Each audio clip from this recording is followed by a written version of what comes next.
In the previous video, we talked about book burnings, and I think we should mull over the Dr. Seuss and Harry Potter examples specifically. The former is one that, due to its problematic past, is being buried and forgotten. The latter is, due to its problematic author, and some newly problematic elements recently discovered in the text that were overlooked due to the author's previous popularity, is now waning in relevance, with its more recent entries largely being ignored. So, rather than destroying these properties, why aren't they being rebooted? Why aren't they being updated for the modern era? Why aren't they being Netflixed? I can guess for Harry Potter it's because J.K. Rowling is still alive, and people view her directly as being the problem. So as long as she owns the properties, they don't want to give her any more money. But the Netflix adaptation meme is a well-known one, where progs believe that the new properties need to be updated for the modern times because the past was terrible. And simultaneously, corpos want to squeeze every last drop out of any property they can get their hands on. So sometimes a property is Netflixized and sometimes it's just buried. And considering what we'll be looking at today, being buried might be the better outcome of the two. Making the rounds right now is the absolutely abysmal looking Cowboy Bebop Netflix adaptation. Now, I'm gonna piss off just about everybody by saying that I was not actually a big fan of the original Cowboy Bebop. Sorry, but that doesn't mean that I can't see what's going on here. They changed a Jewish man into an Asian man, a white man into a black man, and a femme fatale bombshell into a generic action girl. It's really got a sting when your official production is booed by the fans. When Benedict Cumberbatch's fan cosplay of the same character was so widely loved that people demanded a Netflix Cowboy Bebop at the sight of it. Times really have changed. The actress of said generic action girl hopped on Twitter to shit on all the fans who didn't like how their interpretation looked. And I just wanted to address a couple of things that sort of keep coming up in the comments amongst fans. First, I wanted to apologize to the fans that I did not anatomically match the Faye Valentine character. 6 foot, double D size breast, 2-inch waist. You know, they looked everywhere for that woman and they couldn't find her. It's kind of weird. So they just went with my short ass. I know. Am I right? Of course, nobody was surprised at her taking the misogyny male gaze angle. But it's rich coming from her, considering the type of shit she's done before. This is not a woman who objects to using her sex appeal to sell a product. Moreover, a lot of Faye Valentine cosplayers have shown that you can, in fact, pull off her original look faithfully in real life. A common counter-argument is that these are posed stills, not action shots, and that the costume would not hold up to stunt work. And the other thing I wanted to bring up was I wanted to apologize that the outfit I'm wearing is not exactly what she wears in the anime. You know, we tried, but doing stunts in tissue paper, things disappear, they rip, sometimes it just got lost. Anyway, like I was saying, that original costume, they made a couple of them, but like I said, they got sort of slurped up in my various crevices, never to be retrieved again. So we needed to really build something that could withstand the test of time. So just, you know. This doesn't make sense when you consider the stunt work female performers pull off while wearing their costumes in professional wrestling, cheerleading, and gymnastics, all without any of it disappearing up into their orifices. After all, guys, it's one thing for Netflix to sexualize kids and cuties, but to sexualize an adult woman, that's crossing the line. Of course, the fans don't like it, but it's not just because of the loss of boobs. Spike's iconic gun has been changed. But it's okay, the progs have informed the fans that the gun was never actually iconic. The progs are insisting that Ed is canonically non-binary, when the truth is, Ed is a girl who's often mistaken for a boy due to her tomboy nature, a fact regularly played up for laughs. In fact, the out-of-touch progs are doing the same thing that we laughed at the out-of-touch boomers for doing back when Cowboy Bebop was new. Here's an ancient meme for you. In an anime magazine written by somebody who doesn't know a single thing about anime, you'll see this widely lampooned caption of Ed. Video Kid, Cowboy Bebop looking at his computer. We've already gone through this song and dance, but now it's coming from the other side. The prog defense of the series, in the face of fan disappointment, took many forms. But the most telling is this article, how Netflix's Cowboy Bebop is changing the anime and why that's a good thing. Netflix's Cowboy Bebop is changing the anime for the better, with a more emotionally mature lead and updated material that reflects the modern times. The article mentions that the 27-year-old Spike is now played by a 49-year-old actor, because the character apparently needed more emotional depth. Another character who took experimental drugs that caused him to grow tits was reimagined as non-binary because the storyline was considered offensive to the LGBTQ community. And even though the article reassuringly notes that the original director is on board as a creative consultant, that original director is on record stating that he's unsure if Netflix will actually listen to his advice, and I have no choice but to pray and hope that it will turn out good. Damn, I hope it was a fat paycheck, bro. Even as a non-Cowboy Bebop fan, I've still seen the show. I know what it's about. It's about abandonment and loneliness, and corruption, both personal and political, and living in a fundamentally unjust world where your struggle against it amounts to next to nothing. Spike shouldn't be played by a person with more emotional depth, because the point of Spike's character is that he's emotionally shallow. That's the source of his self-destruction. It's a timeless treatise on nihilism, and any person who's ever faced any hardship can relate to it. That's probably why so many progs don't get it, and want it updated for the modern era. At the same time as all this was going down, over in the video game side of things, the Saints Row reboot was announced at, I think it was Gamescom this year? The Saints Row series was the epitome of 2000s era irreverence and edginess in video game form. They saw just how fun it was being able to fuck around in Grand Theft Auto's open world sandbox, and just leaned right into that. GTA's story modes were fine, but players had the most fun when they decided to just say fuck it, and shoot up random people in the streets and rocket launcher cop cars and steal helicopters and shit. So Saints Row is a developer saying, why don't we just turn all of that up to 11? The end result is a bombastic open world shitfest that makes fun of everything. The place you upgrade your car at is called Rim Jobs. Freckle Bitches is a burger joint with a redhead in a bikini as a mascot, and the tagline, "You can't beat our meat." In a parody of other games of the era, Saints Row included a breast slider called Sex Appeal that could be pushed to ridiculous proportions. And perhaps most famously, the games featured the Dildo Bat, a 4-foot-long purple dildo that could be used as a weapon. Officially called the Penetrator, it was advertised by everybody's favorite now progressive darling, Ashley Birch, on her popular internet show,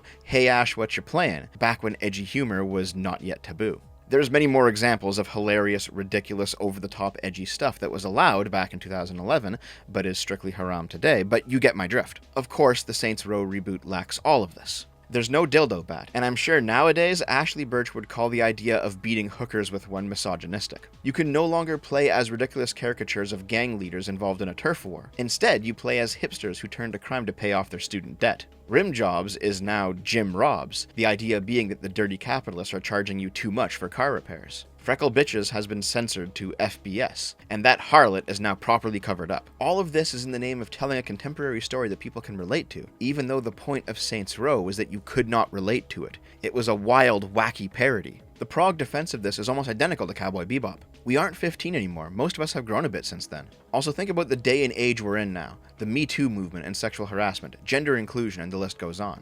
And this is just in the gaming space, not including any politics.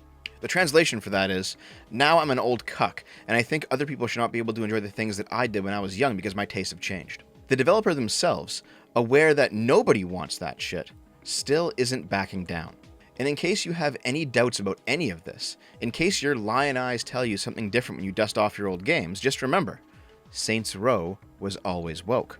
And then there's the remake of Star Wars Knights of the Old Republic. KOTOR is considered one of the best RPGs of all time, beloved by all, on par with the best that Star Wars has ever had to offer. When the prequel trilogy was coming out, even back then, the internet was wondering why they made that garbage instead of KOTOR. Then, with the Disney takeover, all of the expanded universe stuff, including Knights of the Old Republic, was made non-canon and put to rest. Since then, they've been slowly reviving old properties and reworking them into the new canon, generally ruining them in the process. Of course, we've been on Mr. Bones' wild ride for a while, haven't we? As soon as you saw that KOTOR remake announcement, you knew it was going to happen, right? It's being headed up by Sam Maggs, whose previous claim to fame was going on TV and saying she was virtually raped in Grand Theft Auto Online back in 2014. It's a frightening and disgusting trend in the world of online gaming. Hackers rewriting code to simulate sexual assault. Shauna Hunt is live with the disturbing reality of virtual rape. Shauna. Well, Roger, in the world of gaming, modifying characters is actually a common thing, but these cases are extreme. These hackers, they're taking control of games being played online, and they're staging these violent attacks, and the scenes are so disturbing, we had to blur the images. Online, they can take your character, lock them in place, have made their character pantsless, and then can simulate sexual assault with your character, and you are helpless to stop it. The graphics are so good, this attack is eerily realistic, but this is virtual rape. Hackers rewriting codes and hijacking online video games like Zombie Apocalypse and Grand Theft Auto. The vile scenes are then posted to YouTube. That's deplorable and should not be allowed anywhere. Sam Meggs stopped playing online over a year ago because of what she calls a misogynistic mentality that already exists in the world of gaming. And she says these new rape scenes only illuminate that. It's violating, it's triggering. Realistic virtual rapes, guys. Her entire Twitter account is full of the usual prog and commie garbage. Insofar as Star Wars is concerned, she was a real huge Last Jedi fan. And considering that the new KOTOR is being billed not as a remake, but a reimagining, that doesn't bode well. Listen, if you're gonna lie about your favorite game being Knights of the Old Republic, you might want to delete the previous tweets where you derisively dismiss it. I know that Saints Row and Knights of the Old Republic are not actually on Netflix, but they still appeal to that same Netflix adaptation mentality, as do literally hundreds of other things. Here's a few of them real quick. The Resident Evil reboot looks like garbage. Characters are race-washed, young attractive people are aged up so that wine moms can play the parts, lore is ignored or ruined so that expectations can be subverted. The original Resident Evil movies were 100% schlock, like really shitty movies, but they were at least accurate, and people kinda respected them for that. Nothing's worse than making a funny bad movie than making a bad movie. The new Cinderella movie looks like garbage. Characters are yet again race-washed. And the fairy godmother is non-binary, which doesn't make sense because godmother is a gendered title. And they absolutely chose a woman who cannot fucking sing. I'm gonna be the sun. I just can't afford to be wrong. Even when I'm afraid, you're gonna know my name.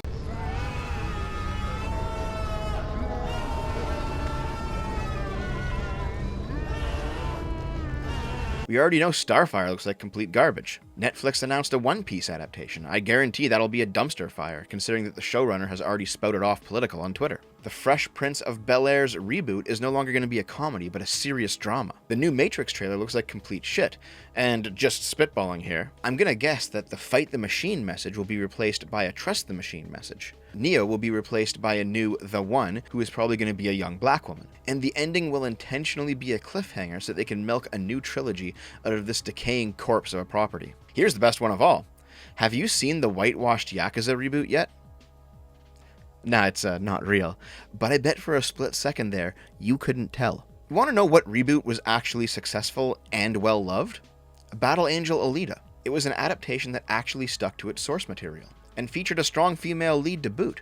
But do you remember how the progs hated it when it came out?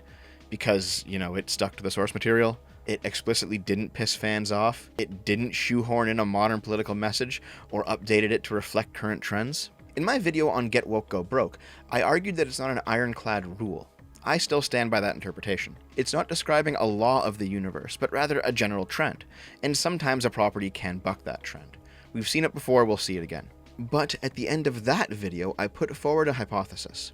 A lot of creative types end up mired down in today's corporate culture, selling themselves out in order to try and get a shot at making their dream creation. But they're now finding themselves placed in charge of remaking older properties rather than creating what they want to create.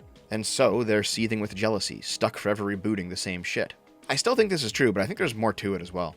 Firstly, the corpos themselves also clearly don't give a shit. They're in it to destroy properties to make a short-term buck. But it's not just that. Just like the creative types, they also hate popular material that did not come from within their clique.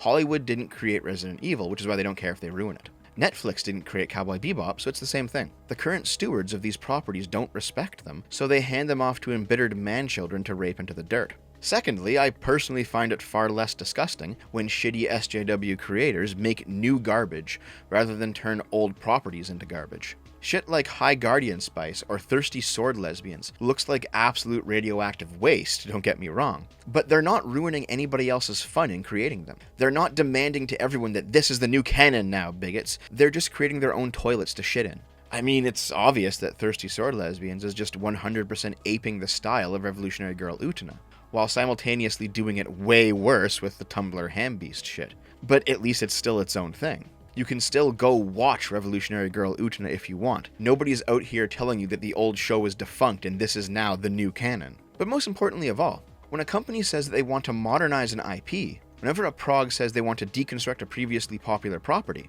what that means is they just want to strip it of its unique, timeless elements, to chase the latest trends, and fit in with the rest of the gentrified mainstream sludge. If socialism is a rational ordering of society through a grand equalization effort, and there are absolutely many interpretations of socialism where that's the case, making everything the same so nothing is better, making everything about progressivism because the past is problematic, it's all absolutely a form of cultural socialism. We used to make fun of people who were ultra nerds, obsessing over every minute detail of a fictional property. We've all seen Comic Book Man in The Simpsons. We all know what that guy is supposed to be. But the progs would have you think that you're him when you object to their flattening of culture. There's a difference between a fat Star Trek fan nerd raging over a lore inconsistency between 2 episodes of the show, and a normie who wonders why every game, every show, and every movie is suddenly shit. Why everything seems to march in lockstep with the same underlying message, and why everybody is telling them that this is how it's always been, and that their nostalgia is fascistic. It's a society-wide effort to rob everything you care about of its charm and uniqueness, in a vain attempt to make you think that being mediocre is normal. This time, I'll leave you with Sargon's skin suit video from his new Lotus Eaters channel.